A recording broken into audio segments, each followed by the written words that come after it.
కథన పేరి కార్యక్రమంలో సత్తా చాటడానికి విచ్చేసినటువంటి సహచర బీఆర్ఎస్ పార్టీ శ్రేణులకు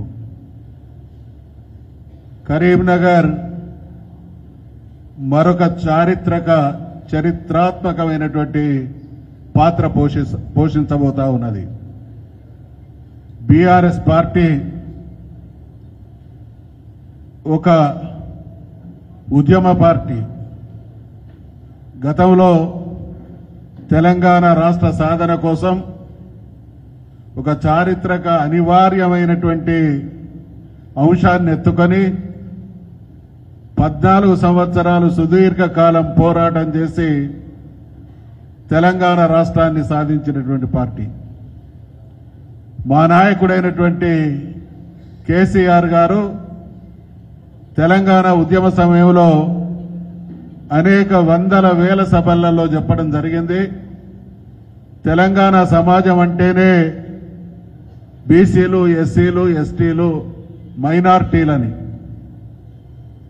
ఇవాళ దేశానికి స్వాతంత్రం సిద్ధించి 75 సంవత్సరాలు దాటిన తరుణంలో బీసీలు దేశంలో, రాష్ట్రంలో 2వ శ్రేణి పౌరులుగా దయనీయమైనటువంటి పరిస్థితిని గడుపుతున్నటువంటి సందర్భంలో మోసం చేసినటువంటి కాంగ్రెస్ పార్టీ, బీసీల పాలిట దయ్యంలాగా వ్యవహరించినటువంటి కాంగ్రెస్ పార్టీ అధికారంలోకి రావడం కోసం బీసీ డిక్లరేషన్ పేరిట అనేక హామీలు ఇచ్చింది.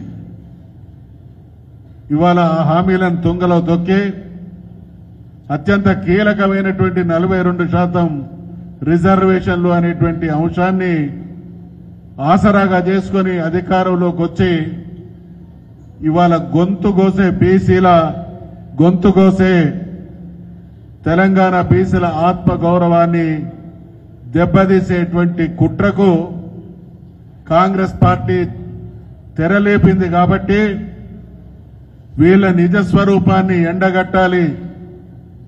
కాంగ్రెస్ ప్రభుత్వం చేసినటువంటి ద్రోహాన్ని ప్రజాక్షేత్రంలో నిగ్గుదేల్చాలి. వాళ్ళు ఇచ్చినటువంటి 42% హామీని అమలు చేసే విధంగా ఒత్తిడి తేవాలి. బీసీ సమాజం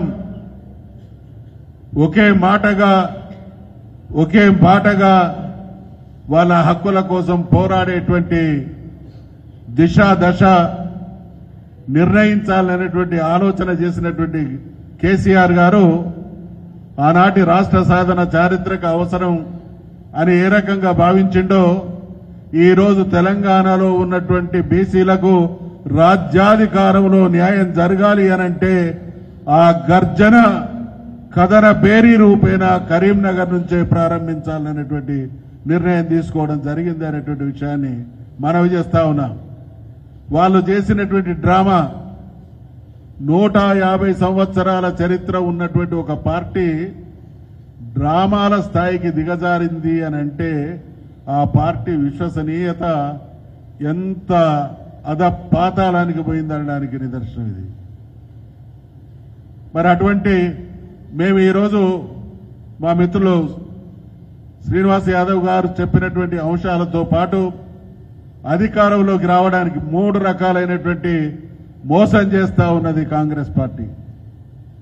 చారిత్రక తప్పిదాలు అనేకం చేసి ఈరోజు ఇచ్చినటువంటి హామీని నిలబెట్టుకోలేక దానికి మార్గాలు వెతుకుతూ వాళ్ళు అనేక రకాలైనటువంటి మభ్యపెట్టేటువంటి కార్యక్రమాలు చేస్తే మేము సూటిగా రామబాణం లాంటి సలహా చెప్పినాం కాంగ్రెస్ పార్టీకి. తెలంగాణలో బీసీ రిజర్వేషన్లు 42% అమలు కావాలి అనంటే తమిళనాడు కొట్లాడినట్టు కొట్లాడాలి, 9th షెడ్యూల్లో చేర్పించడమే ఏకైక పరిష్కార మార్గం అనంటే అనేక రకాల ప్రయత్నాలు చేసి చివరికి మేం చూపించినటువంటి దారిలోకి వచ్చి ఆ దారిలో కూడా చూపించినటువంటి విధంగా కాకుండా ఆనాడు తమిళనాడులో రిజర్వేషన్ల కోసం జయలలిత గారు ఢిల్లీకి పోతే ఆ రోజున్నటువంటి పాలక వ్యవస్థ మీద తీవ్రమైనటువంటి ఒత్తిడి తెచ్చింది. అనేక పార్టీల మద్దతును కూడగట్టింది. నేను బిస్తర్తో ఢిల్లీకి పోతున్నా, రిజర్వేషన్లు సాధించుకొని మాత్రమే చెన్నై నగరానికి తిరిగి వస్తానని చెప్పి అదే రకంగా సాధించుకొని తిరిగి రావడం జరిగింది. ఇక మనకు ఇవాళ నాటకాలు ఆడుతున్నటువంటి కాంగ్రెస్ పార్టీ, దాని ముఖ్యమంత్రి ఢిల్లీకి పోయింది రిజర్వేషన్ల కోసం, 9th షెడ్యూల్లో చేర్చడం కోసం. తిట్టింది ఎవరిని? ఏ వ్యక్తి ద్వారానైతే 9th షెడ్యూల్లో చేర్పించడానికి అవకాశం ఉన్నదో ఆ ప్రధానమంత్రిని తిట్టి రాహుల్ గాంధీని ప్రధానమంత్రిని చేస్తానని ప్రగల్భాలు పలికి తెలంగాణ బీసీల జీవితాల మీద ఒక శాపంగా మారినటువంటి పార్టీ నాయకుడు రేవంత్ రెడ్డి అనేటువంటి విషయాన్ని, ఈ విషయాలన్నీ రేపు ఎండగట్టాల్సినటువంటి అవసరం ఉంది. కాబట్టి కామారెడ్డి డిక్లరేషన్లతో పాటు ఇవాళ ముఖ్యమంత్రి చేతిలో అనేక అవకాశాలుంటాయి. అది ఎమ్మెల్సీల నామినేషన్లు ఉంటాయి, రాజ్యసభకు సంబంధించినవి ఉంటాయి, కార్పొరేషన్లు ఉంటాయి, పోస్టింగులు ఉంటాయి, కాంట్రాక్ట్ వర్కర్ సంబంధించినటువంటి వాటిలలో కూడా రిజర్వేషన్లు అమలు చేస్తామన్నారు. అయ్యా రేవంత్ రెడ్డి గారు, నీ డ్రామాలు, నీ మోసాలు తెలంగాణ సమాజం నిశితంగా ఎప్పటికప్పుడు గమనిస్తా ఉన్నది. నీ చేతిలో ఉన్నటువంటి, నువ్వు ఇచ్చినటువంటి కార్పొరేషన్లో బీసీలకు ఇచ్చినటువంటి మీరన్న 42% వాటాను అమలు చేసినలా, కాంట్రాక్టు పనులలో 42% ఇస్తామన్నారు. ఇవాళ నాకున్నటువంటి సమాచారం దాదాపు 85,000 కోట్ల కాంట్రాక్టులు ఇస్తే ఒక్క బీసీ కూడా ఇచ్చినటువంటి దాఖలాలు లేవు.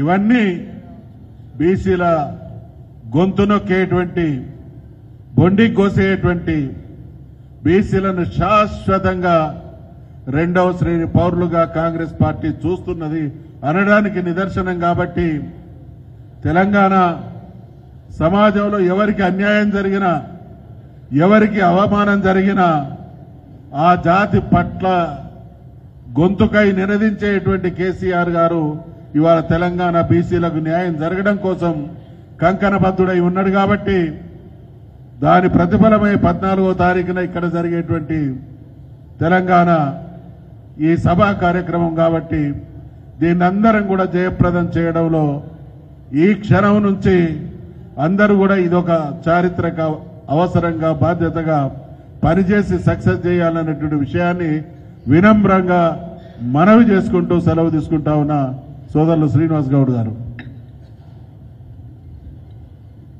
పెద్దలందరికీ, ముఖ్య నాయకులకు, కార్యకర్తలకు, పాత్రికేయ సోదరులందరికీ పేరు పేరు నమస్కారం.